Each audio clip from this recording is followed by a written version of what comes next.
Welcome, everyone. Before we begin, I'll share a couple of procedural things. You may notice that the chat function has been disabled. So throughout the presentation, please use the Q&A function to pose questions to our speaker. You're also welcome to, if you run into any issues, to use the Q&A function to reach out to myself and Jason, who are here to assist. We will make time at the end of the presentation to have a good dialogue with our presenter based on your Q&A questions, so please do make sure to submit those. You'll also notice that there's a survey at the end of the webinar. Jason, my colleague, will post that in the chat, so please keep an eye out, and it will be sent out to you with the email following the end of the webinar. Please make sure to fill it out to let us know how you like today's webinar and also what you'd like to see for upcoming webinars. You'll also notice that this webinar is being recorded and will be posted to Ava's YouTube channel, so you can revisit and share this and any of our previous webinars. After I wrap up the introduction, I'll post a link in the chat that will just kind of point you to where our upcoming and past webinars are located. Without further ado, welcome to the Alliance Against Violence and Adversity's Webinar Wednesdays. I'm your host, Dr. Sarah Yersich. With AVA, I'm an early career researcher and lead on the webinar series. Outside of that role, I'm the co-director of the Frieda Center for Research on Violence Against Women and Children, housed in the School of Criminology at Simon Fraser University, and faculty in the Sociology and Criminology Department at Capilano University. I'm joining you today from the unceded traditional and ancestral territories of the Coquitlam First Nation, and on behalf of AVA, which is a national organization, I want to begin by acknowledging that, on a national level, we encourage all Canadians and visitors to Canada to learn about the Indigenous peoples of the lands on which they live, work, and visit, and become engaged allies together. We, as Canadians, in the spirit of truth and reconciliation, respect the self-determination of Métis, Inuit, and First Nations people, and their rights and responsibilities in cultures, languages, and the pursuit of wellness. The focus of today's webinar is Technology-Facilitated Sexual Violence, What You Need to Know. We are joined by Kaitlynn Mendes, who is a sociology professor at Western University. She also holds a Canada Research Chair in Inequality and Gender and leads the study DIY, Digital Safety. She is an expert on digital technologies and the benefits and drawbacks they play in young people's lives. Katie, thank you so much for joining us today. Thank you so much for welcoming me, and thanks everybody who's joined this chat and people who may watch this chat later. So like Sarah said, title of the chat is Tech Facilitated Sexual Violence, What You Need to Know. And I always like to acknowledge that, I'm just 1/4 of the DIY digital safety team. So I'm joined by Susie Dunn. She's a legal scholar at Dalhousie University. Alexa Dodge, she's a digital criminologist at St. Mary's University. And Chris Dietzel, he's a postdoc student at Western University with me. So we're a team of researchers who have finished going around Canada. We've talked to over 1,000 teenagers about their experiences with technology and various online harms. And I always like to start by pointing out that the aim of our research is to take that knowledge and support young people in their digital lives. So we're not all about saying, young people shouldn't have access to tech, but how can we better understand technology, what it means to have healthy relationships with technology and other people via the technology? How can we use technology ethically? And how can we make sure that young people understand their rights and their responsibilities, as well as the resources that are available if or when things go wrong? So I'm going to tell you a little bit about our project and what we found. So like I say, it's over the past 2 years, we started with some focus groups. So we conducted 25 focus groups with 147 teenagers, so 13 to 18-year-olds. And we picked a few different regions of Canada. So Alberta, Ontario, Nova Scotia, Quebec, and the Yukon. And we really made sure that we recruited a diverse sample of young people. So people who identified as boys, girls, trans, non-binary, people who were heterosexual, straight, a range of different races and ethnicities, and again, this urban and rural split. In the research, one of the things we were doing with these focus groups is we didn't just use straight up interviews or focus groups. We used arts-based methods. So we came into these workshops with the different activities for young people. And one of them was this template activity where we gave young people these social media templates, WhatsApp, Instagram, YouTube, some gaming ones, some were just blank like a phone screen. And we asked them to recreate weird or strange or harmful experiences online that had either happened to them or their peers or things that, they'd heard or had seen. And you're going to see some examples of these templates throughout the presentation. Um, so you're going to see examples from this here. You're also going to hear me talking about some other, harms. So I lived in the UK for 17 years and I led a large study there where I also spoke to about 1,000 teenagers about their use of digital technology. In Canada, our team also carried out a nationally representative survey with just over 1,000 teens. So we carried out the survey last September. So the data that I'm going to be drawing from today really relates to teens, but the things that I'm talking about are really relevant to anyone who uses tech. And again, I think it's really important for those who might be supporting targets of TFSV to understand this data. So here's what we're going to do today. We're going to start by introducing some new terms. So tech-facilitated sexual violence, maybe it's a term you've heard before, but maybe it's not. And if not, I'm going to explain what it is. I'm going to then talk about what TFSV looks like, how it impacts people, different ways we may be able to move forward. I'm going to share with you some important resources, and I don't have it listed here, but I am going to be talking about some legal aspects along the way, and then we're going to have time for the Q&A. So I'm going to start with what do we know about tech and social media? And I'm sure many of you have a strong sense of what you like or what you don't like, or what you see as the benefits of, and harms of tech in your own lives. But let's take a look at what the experts say. So at their clearest, the data shows that tech and social media can have both positive and negative impacts on our well-being. And I'm going to be talking about the harms of tech and social media today, but I really don't want to forget about the benefits. So the point of my talk today isn't to say young people shouldn't be online.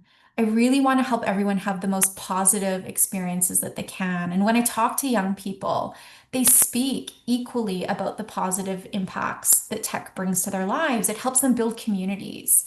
It helps them stay in contact with their friends and family. They're connecting with each other about schoolwork. They're organizing their social schedules. They're finding information and they're learning about important social issues around the world. And these are all super great and important. But our research really shows this paradox that while social media and tech brings these advantages, it also enables a range of old and new harms that we really need to take seriously. So these harms include bullying, seeing harmful content, unwanted contact from peers or strangers, sleep disruption, fear of missing out, kind of general anxiety that young people might face. And some of these forms of harm are already making media headlines. So these are just a few screenshots that I've taken about, digital harms over the past few years. So we've heard a lot in the past year or so about sextortion. So extortion that's using intimate images to extort, blackmail young people for money. And unfortunately, we've seen a rise, particularly in young boys, of suicides. But we also know that many young people who don't attempt suicide, they still have various other harms. Maybe they school refuse, they self-harm in other ways, they have anxiety, other sorts of issues. We have lots of examples of, we like to call image-based sexual abuse, non-consensual distribution of intimate images, but it's often more colloquially referred to as revenge porn. And so these are things that are making headlines. And so again, over the past few years, there's many, many more headlines I could have chosen that are talking about the risks and harms linked to digital technologies. And again, from sextortion to the generation of deep fake nude images. In 2024, some of you may know this, but 4 Ontario school boards actually brought a lawsuit against the makers of Facebook, Instagram, and Snapchat and TikTok, and they sued them for $4.5 billion, saying that these social media apps are disrupting children's education and are fundamentally rewiring their brains. And earlier this year, there were 12 states in the US that sued TikTok with the same arguments. So there's a range of kinds of harms that young people told us about in the research, and I'm going to talk you through some of them. So what are the things that we know young people are experiencing? And again, here I'm primarily going to draw from research that we did with teens across Canada, and I'm going to draw on the focus group and the survey data. So when we think about the kinds of harms, we can generally break them up into sexualized and non-sexualized harms. And this is one example of a template. You can see it Snapchat. Someone's written bad name here. Can I have nudes?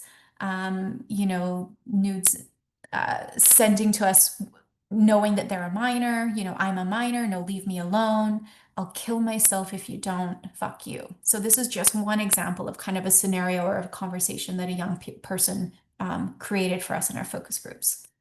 But we're hearing them telling us about things like online harassment, cyber stalking, the use of spy cams or upskirting, so kind of taking secret sexual pictures of someone, non-consensual sharing of nude or intimate images, getting pressured to send intimate images. Increasingly, we've seen the rise of deep fake nude images and sextortion. So I'm going to talk through these kinds of harms today. But we're also hearing other harms that aren't necessarily sexual in nature, but I think are still important to recognize. So here's someone saying, these are things I've seen on TikTok and other social media platforms. You're ugly, no one likes you, you don't matter. So these kinds of just harmful negative messages. Young people also told us about homophobic or transphobic, misogynistic, and racist comments online. Young people told us about how they were outed online. People who were queer or non-binary or trans had their gender identity or their sexuality revealed to family, friends, the public without their consent. Something that our team is really interested in is the proliferation of harmful content. So self-harm, gore videos, fight clubs, like authentic violence that isn't AI generated or it's not part of fiction. Um, Boys in particular were telling us that they were seeing a lot of that content. And again, if we think about even Charlie Kirk's murder, maybe there's many of you here who have seen about how those kinds of videos are circulated online.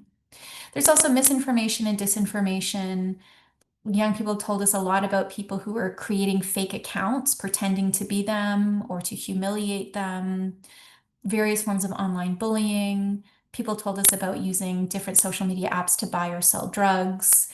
People told us about how features of various platforms like Snapchat, which has a geolocation feature, so Snap Maps, where anyone can see where you are all the time, was used to track someone down so that they could be jumped. And then there's other forms of financial scams, so catfishing. So maybe not quite the sextortion, but people were trying to scam them out of money or information. So these are just a few of the harms that young people are experiencing. But today I'm going to focus on the sexualized ones. And so the first thing I want to do with that is introduce you to the term TFSV. So TFSV is this big umbrella term, and it refers to a range of harmful sexual behaviors that can occur via digital technologies. So the point with this is that the violence can happen in real life, it can happen offline, or it can happen online. So it may be that the tech is used to cyberstalk someone, or it may be that there's a case of sexual violence that happens in real life that is then filmed, uploaded, and shared via digital technologies. So TFSV includes a range of harmful and harassing behaviors of a sexual nature that occur through people's use of digital technologies, devices, and platforms. And you can see a list of these things listed here. And I'm going to go through these in more detail.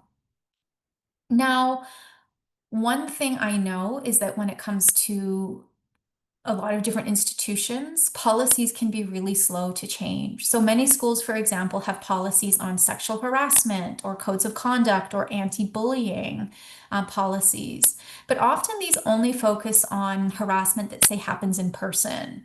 And they're increasingly ignoring the role tech is increasingly playing in these various forms of harm. And this is something that I think is really problematic and something that maybe we can pick up on more in the Q&A.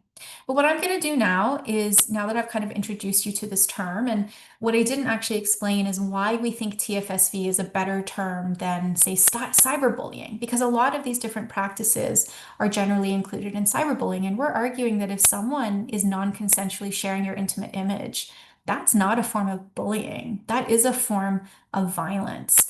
And by labeling these sorts of things tech-facilitated sexual violence, we're hoping that it shifts the mentality for people to really recognize ways that their rights might be violated, to recognize in some cases where actually if you do want to pursue charges, so criminal charges or civil charges, maybe suing someone, that you may have recourse to try and get some sort of justice or rectify these sorts of actions.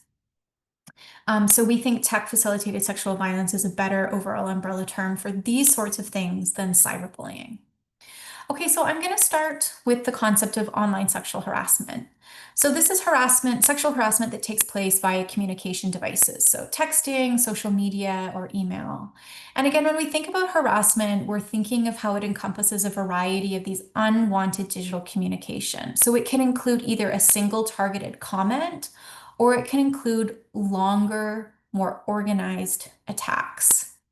And one of the interesting things about sexual harassment is that, often one of the responses is, well, just like turn off your phone or like just don't use social media. And again, this isn't so much so in the context of schools, but if we think about the workplace, for example, there are many folks, employees who are actually encouraged to use personal social media to promote workplace activities like LinkedIn or X or Instagram. So again, thinking of how this advice of like, well, just switch it off isn't necessarily realistic or feasible for some people, depending on their position and where they're working. Um, Another form of TFSV is image-based sexual abuse. So again, this is kind of another umbrella term that's often used, and it covers several acts around the non-consensual taking or distributing or creation of images. So in other words, it involves sharing these private sexual images without the consent of the person or people in them. And so sometimes this is known as IBSA. And there are several different types of it. Okay, so in Canada, we often call this non-consensual distribution of intimate images. Again, it's often referred to as revenge porn. So where someone's images are shared with a wider than intended audience without the people or person in the image's consent. So in these cases, we often see how images are shared by an ex-partner who may have consensually received these photos or taken these images during a previous intimate relationship. And perpetrators often share or threaten to share these images with the victim's friends or their family, or they post them to websites like Pornhub. And there are actually lots of dedicated sites which encourage people to post these intimate images of other people without their consent. So there's a lot of kind of secret and closed Facebook groups, for example, where people share these sorts of images.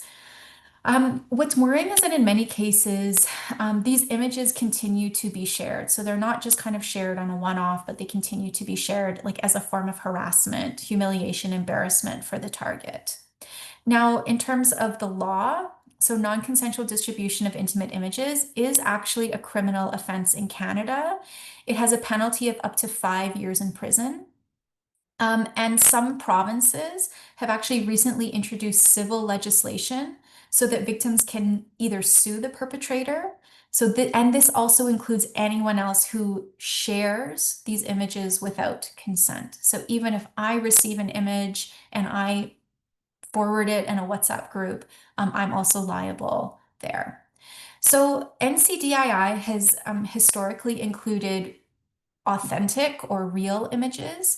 Recently, we've seen advances in AI technology, so we're seeing an increase in what's known as deep fake nudes, or sometimes called deep nudes. So if you're not familiar, deep nudes is the use of Photoshop or AI apps to synthetically alter images. So early examples of this may include, superimposing someone's face on the body of a sexual image. But the tech is increasingly sophisticated, and now users don't need any tech skills at all to create these deep fake pornographic images or videos. And we saw this erupt in 2024. Some of you may remember this when there were deep fake nudes of Taylor Swift, so videos of her that were circulating the web.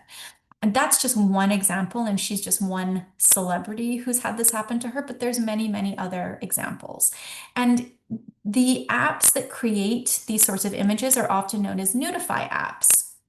And this is a screenshot that I took from one nudify app. It's called Nudify. And you can see this here. It's an application offering a free service for undressing any girl. I find the language here very interesting. So you can choose age, body type, quality if you want like higher quality. It advertises itself. It's one of the best AI deep nudes. You can take off anyone's clothes with this free app. There are no age restrictions yet for using Nudify online. So Legally, these are often referred to as non-consensual synthetic intimate images, so NSII. So this includes where a person is depicted as nude or semi-nude, maybe exposing their genitals, or maybe their anal region, their breasts, or where they're engaged in sexually explicit activity. And one of the crucial things about NSII is that it's made or distributed without the person in the image or video's consent.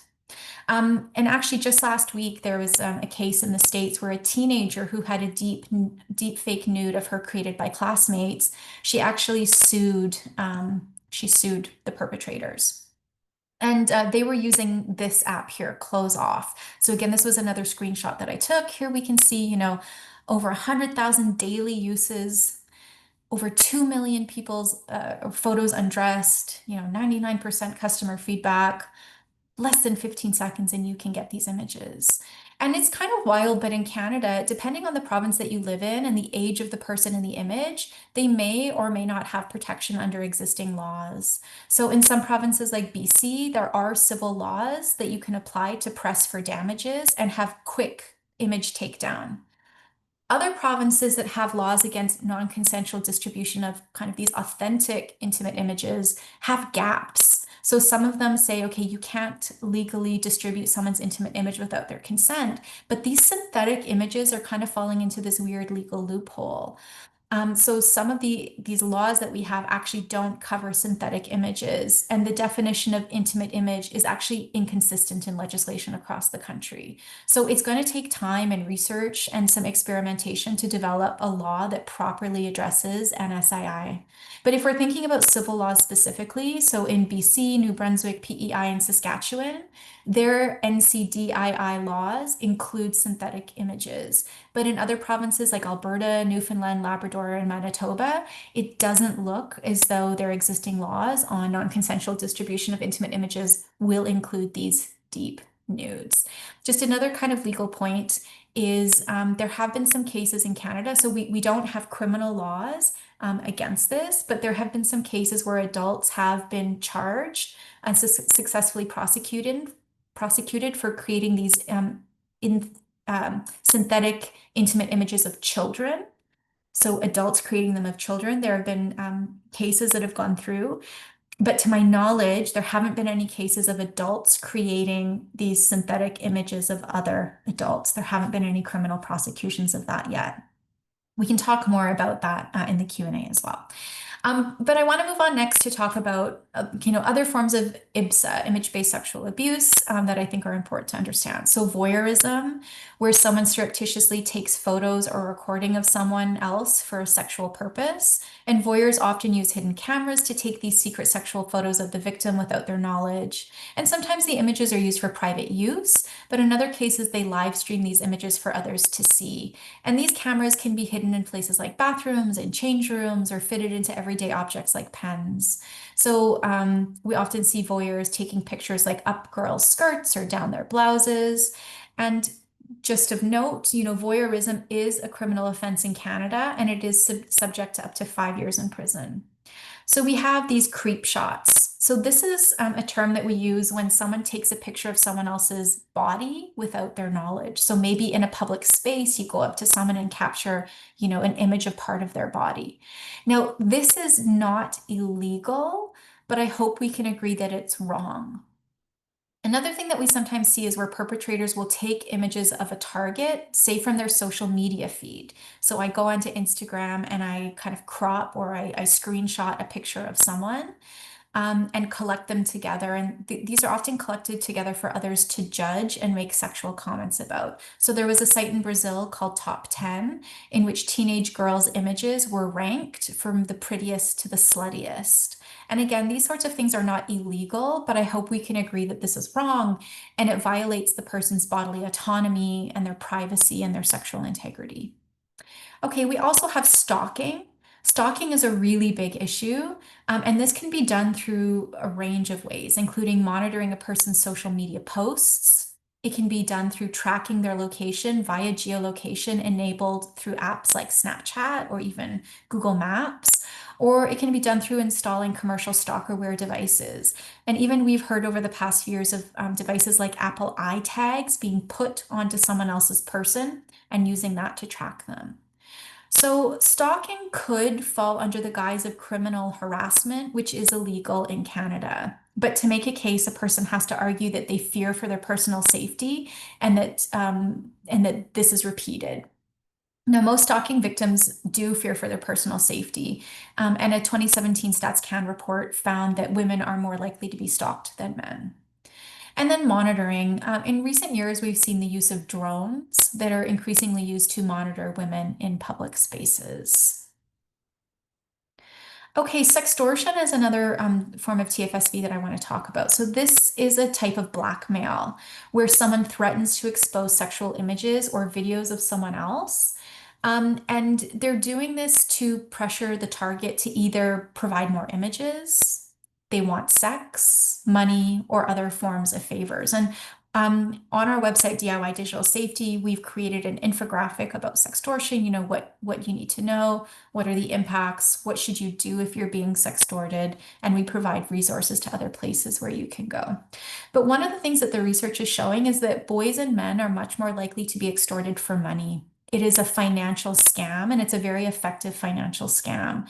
Some of you may have heard there was recent prosecutions in Canada of a man who was actually extradited to Canada because there are groups of people who this is their scam. This is what they do. So there's a famous group called the Yahoo Boys, who this is what they do is so they have groups of people who work for them and they have a script and they go and they target boys, convince them, they catfish them, they pretend to be a teenage girl, they send them intimate image, they ask the boys for one in return, and as soon as the boys have sent it, the extortion begins. Now, interestingly enough, when girls or women are extorted or sextorted, it's most likely to be for more images or to stay in the relationship or for sexual favors. So we see this kind of extortion falling along the lines of like grooming, intimate partner violence.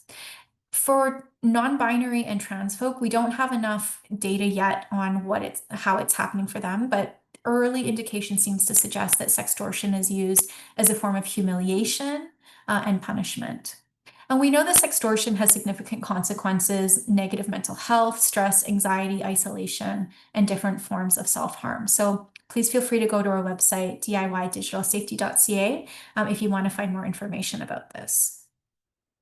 Another form of harm is doxing. So this is the sharing of private information online without the consent of the person whose information is being shared. So it might be someone's legal name, it might be their address, their phone number, contact information, maybe their driver's license, their workplace, or other documents or correspondence that was sent without consent. And doxing is often used to intimidate or harass victims. Because again, once someone's personal information is made public, harassers can, for example, show up at their workplace or threaten them at their home or send harmful messages to their phone, their email, or other social media accounts. And we know that victims sometimes have to change phone number, email addresses, and in some cases, move. Impersonation was one that came up actually quite a bit in our focus group. So, for example, creating a fake social media account.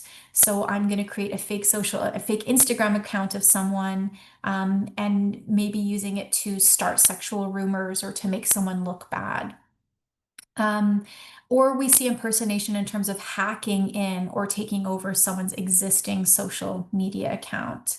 So again, this is often done to spread false information or for reputational damage of the victim. And again, for kind of older adults, this might include trying to ruin their job prospects or ruin personal relationships. We see other forms of online threats. Our research is just one of many different studies that show that death threats, rape threats, hate speech are common, and sometimes they're normalized in conversation. So boys or any of our youth who are really interested in gaming told us about how, you know, hearing misogynistic and racist and homophobic comments was just part of what it is to play these multiplayer online games. And many girls told us about how, yeah, if you're going to post videos of yourself on TikTok or images of yourself on Instagram, you just kind of have to expect that there's going to be some nasty comments made. So I do think it's important with all of this to think about what supports your workplace or school or institutions offer for these kinds of threats and these kinds of harms. So if we think about who is most affected by TFSV, all of the data, and this is unsurprising, shows that girls, women, transgender, and gender non-conforming people face the highest rates of TFSV. Um, People who are queer also face higher rates than people who are heterosexual. We know that racialized, indigenous, and yet that the queer folk are particularly vulnerable. And we know that TFSV creates emotional and psychological harms. And even though many of these practices are not happening to a victim's physical bodies, researchers who do this work show that the impact is actually similar to victims who've experienced physical forms of sexual violence. And I think one of the most important points that our team really likes to make is about, we need to study TFSV because of the way that it violates people's rights. Even though some of these things may not actually be illegal, you may not be able to press criminal charges, and we probably don't want to be processing criminal charges all the time. But TFSV can really infringe on a person's privacy, on their bodily autonomy, and their sexual integrity. So we really think it's important to kind of spread the message that we should always, just like we should be able to control who touches us, who physically touches us, who has access to our body. Those same principles and rights should apply in the digital spaces. We should have control over who sees sexual or intimate images of us, what happens with those images, how they're distributed. So really kind of having this sense of like maintaining privacy, bodily autonomy, sexual integrity, we think is incredibly important. So thinking about potential solutions, this is not an easy problem to solve, in part because, research is still coming out. We're just kind of getting a sense of what some of the harms are, although as the tech changes, the harms change. We don't yet have a great grasp of like what are effective solutions. And that's the next phase of my team's research. And there's other teams around the world who are, starting to look in this as well. But kind of like I just mentioned, we think an important thing to do is framing TFSV as a rights issue. Now, if any of you are kind of thinking about workplace, you can think about it in terms of workplace rights or labor rights. But thinking about the ways that TFSV infringes on our rights, we think is kind of the way forward. So we can help position TFSV not just, as a social issue or a potentially criminal issue, but as a broader rights and justice issue. There are some tech solutions to some of these issues. So for example, some workplaces have started using how AI could be used to monitor employee communication for harassing languages or behaviors. Sometimes these are known as Me Too bots. Others have created AI solutions that enable employees to flag worrying behavior that generates report to HR to investigate. So there's one example called Spot. Um, I tend to be a little bit more skeptical of these. AI tech is going to solve all of the problems. It's not going to solve all the problems. And in some of these cases, there's a lot of monitoring and surveillance of employees that worries me a little bit. But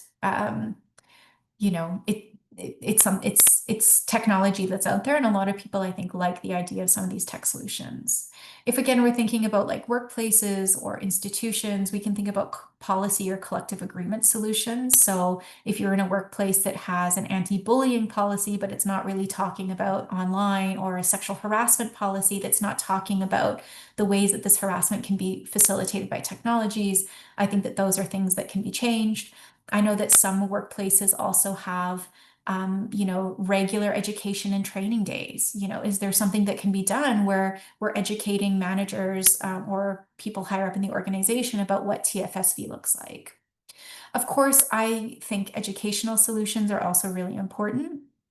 Um, so, let's make sure that we're talking to everybody, but if we can talk to young people about these sorts of harms, about how these harms violate rights, what your responses are, what you can do, if this happens to you, what you can do to be an upstander to make sure that no one else's rights are being violated. I think that these are all really important. Making sure young people understand what the harms are and where you can go for help and what you can do to stop this abuse from spreading.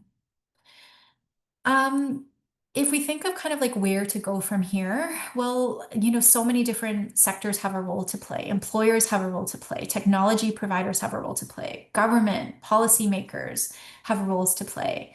And there's a variety of actions that can be done to try to tackle tech facilitated sexual harassment. So, let's educate people about changing nature of harassment, including the use of tech.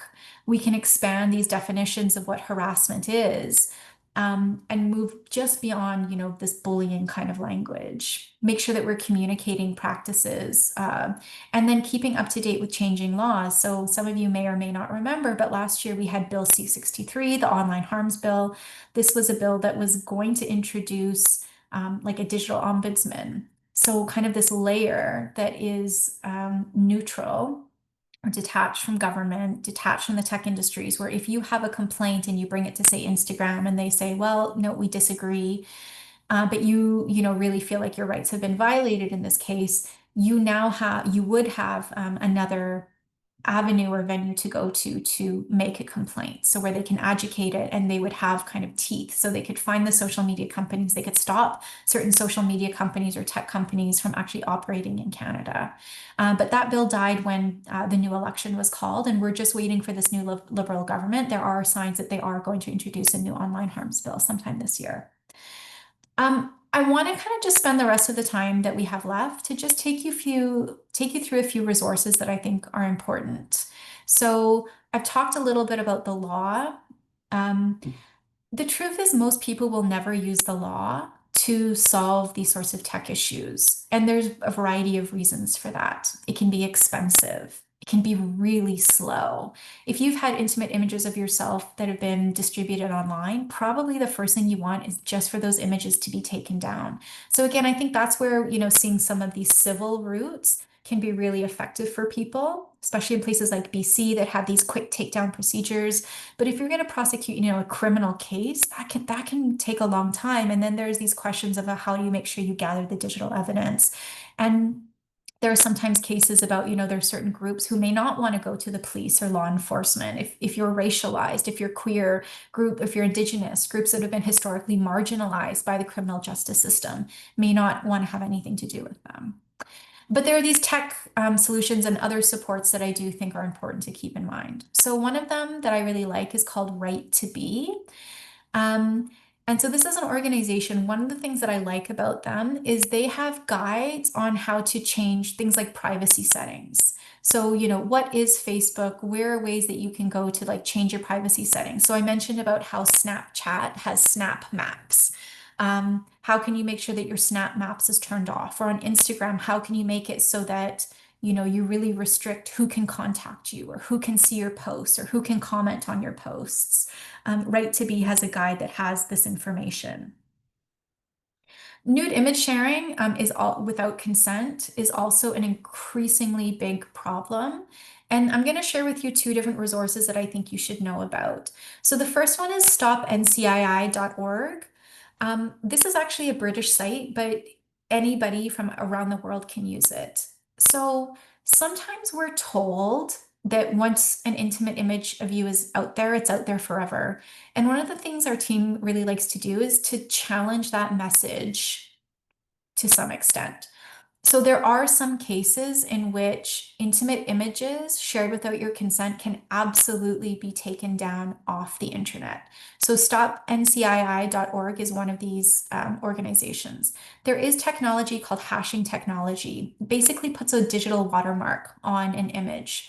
So if you kind of register this image through an organization like stopncii.org, they hash your image. And anytime anybody tries to post that image or even a slightly altered version of that image to a public website or to public social media like Instagram or Facebook, to Pornhub, to YouTube, the image never gets uploaded. It's removed before it's even uploaded.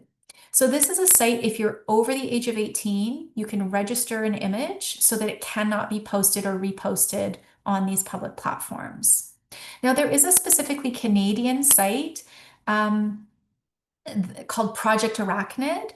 This is for under 18s particularly. So again, stopncii.org does not deal with images of people who are under the age of 18, but Project Arachnid does. So this is a screenshot. Actually, I should update the screenshot because they've done more than this. But it's December 2023. They've processed over 163 billion images. Lots of them have been sent for review, and then these takedown notices are issued. So Canadians under the age of 18 can use this site. They can register their image and hash it so that it's automatically removed. Um, so these are two websites that I think are really important. And for anybody out there that works with young people, or anybody really for that matter, I do think it's important to stop telling young people, like once an image is out there, that's it. Your life is over. You're never going to get a job. You're never going to go to university. These messages we know from young people are harmful for them. It stops them from seeking help, and it causes them tremendous distress. And these messages are one of the reasons why we think that many young people have died by suicide, is because they think my image is out there. My life is over. My life is ruined. And so as a team, we really think we have to stop saying those messages. The other resources that you should know about, techsafety.ca. This is an amazing resource. It's been live for over a year now. I really highlight it for parents or people who are supporting young people. So they have tabs here. I won't be able to click on it, but for survivors or for supporting other people.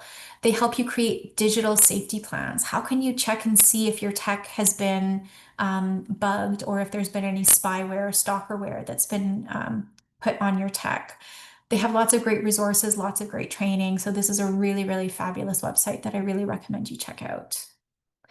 Um, if it comes specifically to sextortion, in Canada, you can report to the RCMP. And also we have this Canadian Anti-Fraud Center. So these are places that you can reach out to just for more information. And then the final resource that I'm going to share with you is our project website, DIY Digital Safety. We have a whole range of infographics that are available in a minimum of English and French. Some of them are available in multiple other languages. We have information about sextortion, about non-consensual distribution of intimate images. And if there are resources that you or your team want or need, if you let us know, it's possible that we can maybe create some for you. So we really kind of want to find out, what are the issues that you're having? What are the things that you're seeing? What kind of information or formats would be helpful to get this information to your clients and the people that you serve? So I'm going to end there. And you can always get in touch with myself or my team, DIYdigitalsafety.ca. And I'm going to stop sharing my screen, okay, Sarah? And that way maybe it makes it a little nicer for the Q&A. That is fantastic. And thank you so much for the presentation. I know I learned a lot. It's something I know a little bit about, but all the different forms and ways it happens and potential, I don't know, not remedies, but like resources and supports. I I had think no it's idea the important to breadth of know that what was there's included.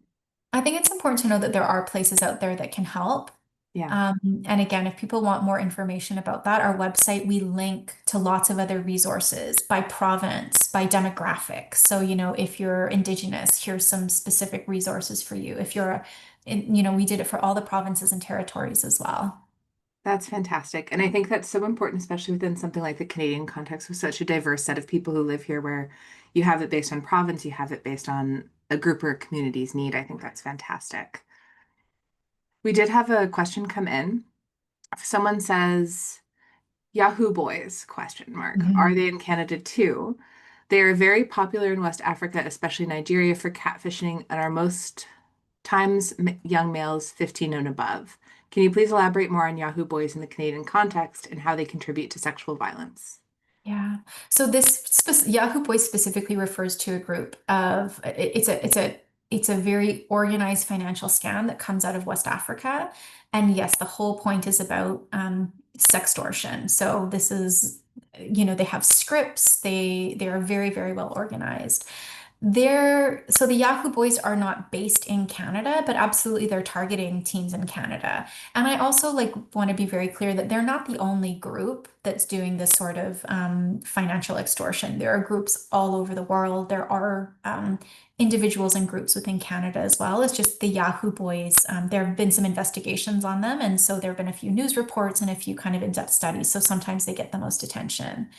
Um, Sextortion is a really big issue in Canada. When we look at organizations like the Canadian Centre for Child Protection, who are actually gathering data, kids call in with cyber tip. So they're seeing like tremendous rises in sextortion. Even in our own research, when we started the focus groups, a lot of young people didn't necessarily use that language of sextortion, but they talked about catfishing and they talked about getting scammed. And so one of the ways that it happens is that these groups or individuals will find a school and they'll find the school Instagram page and they will go and, add or like become friends with or follow the people there. And from there, maybe they'll get their Snapchat ID. And then they will add them to Snapchat. And again, the way that a lot of these social platforms work is they encourage mutuals. So it's not just about directly, I know you, it's, well, I know someone who knows you. And so the aim of these fraudsters is they will try and get on as many of these like friend lists so that, oh, well, someone added me. Well, they must be okay because Sarah, like, they know you too, you're a mutual. And so that's kind of how they build these trusts. And then they start messaging with you. And again, it really is a form of catfishing. They pretend to be someone else. They have very clear scripts. And again, as soon as you send an intimate image, the extortion starts immediately. So it is a big threat to boys, in particular in Canada. And it's something that's very difficult to prosecute because, again, if we think about, you have to where are they? It takes a tremendous amount of resources. And then, well, they're not in Canada or they're not in my jurisdiction. How do you even get a prosecution? So it can be very, very complicated. And I think unfortunately law enforcement don't have enough resources to really adequately deal with this. Absolutely. And I think with, I don't know, with how the internet is and how social media is, we end up with a lot of problems that we don't have the resources or the skills to begin to solve within social or criminal legal means. I agree completely. Yeah. Someone says, just a comment. As the mom of teens, I really appreciate your emphasis on communicating to young people that something can be done if your private images are shared. The message that nothing can be done and that the image will be out there forever is devastating and scary for parents and for young people. Oh, thank you for sharing that. And we just couldn't agree more. And it's very difficult trying to tell, so we asked young people in our survey about who did you tell? Did it help? Did it make things worse? What kind of information do you want? And so we've just written this a paper about barriers to help seeking. And this is the message that's, time and time again is like, well, if I had nude images of me shared, I would never tell my parents. Because again, my parents or the teacher, like they're Mhm. the ones who are, or the police. Why would I go to the police when like, they just came in and did an assembly that was saying about how only an idiot would share a nude image of themselves, or only an idiot would talk to a stranger. So why would I then subject myself to like the fear of the shame and the blame and the guilt? So thanks for that. The other message we think is important to share, especially for young people, is, you know, maybe you did something wrong in terms of maybe you did share that image of someone without their consent. You can get past that too.